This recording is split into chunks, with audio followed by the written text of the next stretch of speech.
stop for a moment. Just stop. Feel the weight of your body. Feel the air moving in and out of your lungs. Notice the quiet fact behind your eyes that knows, right now, in this exact instant, that it exists. That awareness is what we are here to talk about. Not death in the medical sense, not the body failing, not the clinical sequence of organs shutting down in the cold, precise language of biology. Something harder than that. What happens to the part of you that knows it is alive when it reaches the moment it can no longer be alive? Science has language for pieces of that question. Philosophy has built entire traditions around it. Religions have shaped civilizations in response to it. And yet, if you walked into any laboratory on Earth and asked for a complete, final, satisfying answer, no one could give you one. Not because no one has tried, because the question pushes against the edge of the tools we use to understand reality. That should stop you cold. We can explain how stars are born from collapsing clouds of gas spread across impossible distances. We can describe black holes, model the decay of particles that exist for less than a blink, and measure the age of a universe nearly 13.8 billion years old. We can trace how matter formed, how galaxies assembled, how planets cooled, how chemistry became biology, and still, we do not know why being you feels like anything at all. Physics can tell you what you are made of. Neuroscience can tell you which parts of the brain become active during memory, attention, emotion, and perception. Biology can tell you how a nervous system evolved, but none of that, not yet, explains why there is something it is like to be you. Why there is an inner life. Why these words are not merely being processed, but felt. Why your memories feel like yours. Why fear has a texture. Why love does not arrive as data, but as experience. That gap between mechanism and felt existence is not a small loose end in science. It is one of the deepest unsolved problems we have. Philosophers call it the hard problem of consciousness, and the name is deserved. Explaining what the brain does is difficult. Explaining why any of it should be accompanied by experience at all is something else entirely. And that is what makes the question of death so unsettling.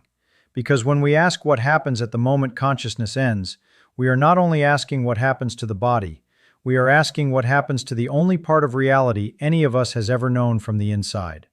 For most of human history, we did not even know how to ask that carefully. We buried the dead with tools, painted them with ochre, raised pyramids, built cathedrals, wrote scriptures, and imagined journeys beyond the visible world. We have always known we were going to die.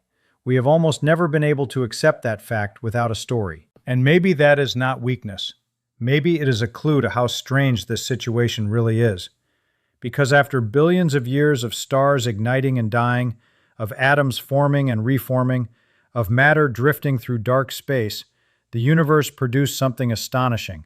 A pattern of matter that could look outward and ask what the stars are, then look inward and ask what it is. You are that pattern. The carbon in your body was forged in ancient stars. The iron in your blood was made in violent stellar deaths long before Earth existed.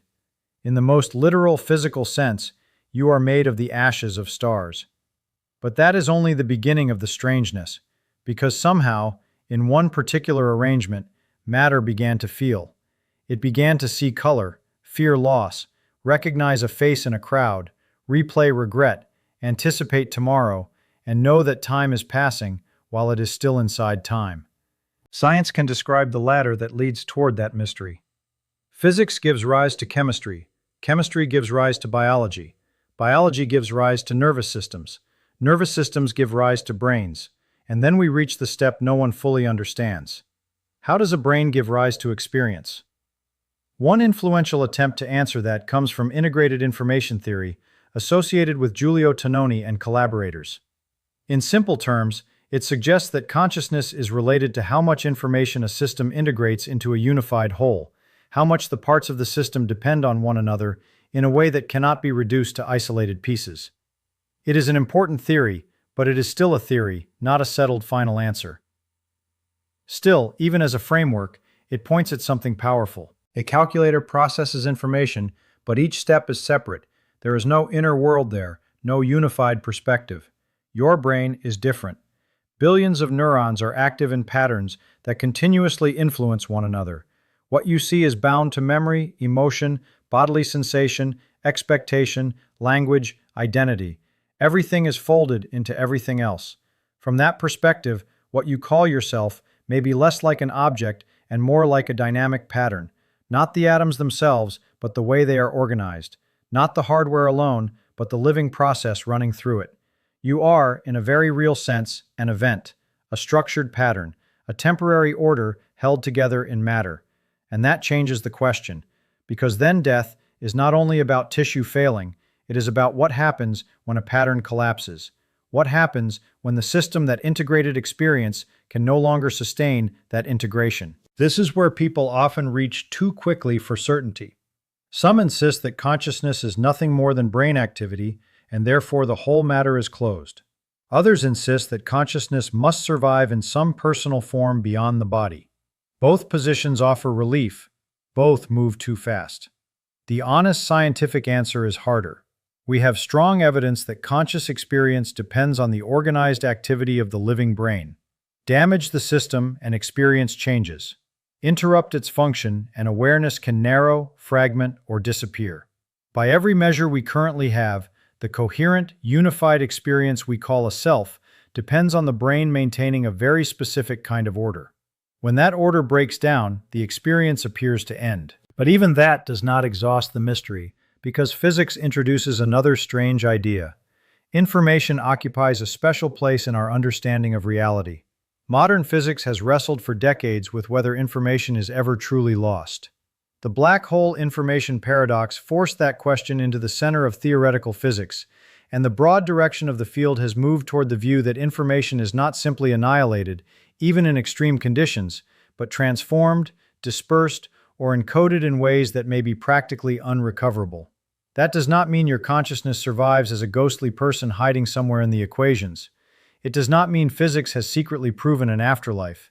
It means only this: when we talk about what a person is, and especially if we describe a person as a pattern of information instantiated in matter, the word gone becomes more complicated than it first appears.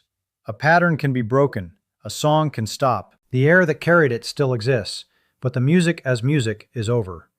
That may be the closest honest analogy we have. And then there is the dying brain itself. In 2023, a team linked to the University of Michigan drew attention to a small but striking line of research on end-of-life brain activity. In a study of 4 comatose patients after cardiac arrest, 2 showed surges of gamma-wave activity after ventilatory support was withdrawn. Gamma activity is often associated, in living brains, with attention, awareness, and complex conscious processing. The finding was intriguing precisely because it suggested that the brain's final moments may not always be a smooth fade into silence. But the researchers were careful. The study was tiny, the patients did not survive to report any experience, and the signals do not prove consciousness continued or left the brain. They only show that something more organized and more complex may be happening near death than we once assumed. Source. That matters. Not because it proves anything supernatural, because it removes the comfort of oversimplification.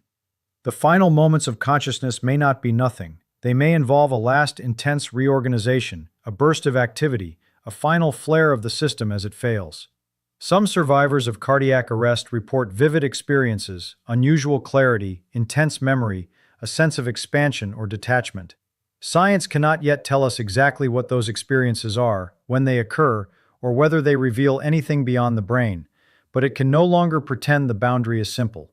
And that boundary is where this question becomes almost unbearable, because if you step back far enough, the scale of what is happening in a human life becomes astonishing. The universe spent billions of years assembling the conditions that made you possible.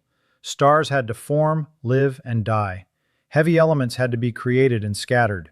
Planets had to emerge. Chemistry had to stumble into self-replication.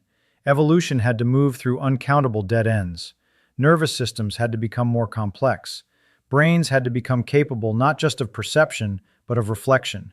And eventually, after all of that, there was this: a local arrangement of matter capable of saying, I. A region of the universe where the cosmos became aware, however briefly, of itself. That arrangement is almost certainly unique. not just human in general, you, your exact perspective, your memories, your losses, your humor, your private fears, your way of hearing a voice you love, your way of dreading an ending you cannot imagine from the inside because you have never once, not for a single instant, stepped outside awareness itself. When that pattern dissolves, something irreversible happens. From the standpoint of neuroscience, the integrated activity that supports consciousness ceases. Electrical coordination ends. Chemical gradients collapse. The coherent process that sustained the self is lost. In that sense, the scientific verdict is severe. The experience, as a unified experience, appears to stop. And yet the deepest physics does not make the word stop entirely simple. If the informational traces of a person are not destroyed in some absolute sense, but scattered into the world beyond recovery, what should we call that? Preservation? Transformation? Dissolution? None of those words fully work, because what most people mean when they ask whether consciousness survives is not whether the universe still contains traces of the physical information that once composed them. They mean, does the point of view remain? Does the felt center continue? Does the I wake up anywhere? And on that question, physics is silent. Not because it has disproved survival, because it still cannot explain, even in life, how information becomes experience in the first place. That is the real wall. If we do not yet know how matter gives rise to subjectivity while the brain is alive, then we are not in a position to speak with confidence about what happens to subjectivity when the living process ends. So the most honest answer is both sharper and stranger than people usually want. The organized pattern that supports your conscious life appears to depend on the living brain, and when that organization is irreversibly lost, the unified experience we call you appears to end. But the relationship between physical information and first-person awareness remains unresolved. So death is neither scientifically solved nor safely mystical. It is still open. That is not a failure of science. That is science at its most honest, following the evidence all the way to the edge, then refusing to lie about what lies beyond it. And perhaps there is something bracing in that. We are a species addicted to closure. We want the ending explained. We want the darkness either illuminated or denied. We want a story large enough to carry grief and precise enough to quiet fear. But reality is under no obligation to comfort us. Sometimes the truth arrives unfinished. Sometimes the most responsible sentence is, "We do not know." Not because nothing is there, but because what is there exceeds our current understanding. And still, even without a final answer, something important becomes clear. The fact that consciousness may be fragile does not make it trivial. It makes it astonishing. The fact that a human life may be temporary does not make it small. It makes it rare. The fact that you will end, if that is indeed what happens to the unified self, does not drain your existence of meaning. It may be the very thing that gives meaning its urgency. Because if the universe required billions of years to produce one brief opening through which it could feel rain, hear music, fear loss, ask questions, and love another person, then that opening matters. You matter. Not because you are permanent, because you are not. Because something so improbable happened here at all. Maybe that is the deepest point. Not that science has solved death. It has not. Not that physics has explained consciousness. It has not. But that in the gap between what we can describe and what we can actually understand, the human situation becomes visible in full. You are the universe briefly aware of itself. That awareness seems to arise from an exquisitely organized physical process. That process will one day fail. What that failure means in the deepest sense, whether it is extinction, transformation, dispersal without selfhood, or something for which we do not yet possess the right concepts, remains unanswered. And that unanswered space is not empty. It is where wonder lives. It is where grief lives. It is where philosophy, physics, religion, and art all keep meeting because none of them, alone, can carry the whole weight of the question. The most extraordinary thing about you may be that you can ask this at all. The most extraordinary thing about the universe may be that, after all these billions of years, it has produced beings who not only die, but know they will die, and who can still turn toward that fact and ask what it means. No equation has closed that question. No instrument has finished it. And maybe, for now, the bravest thing is not to force an answer, but to remain awake inside the mystery. I tightened the science slightly while improving the language, especially around integrated information theory and the University of Michigan dying brain findings.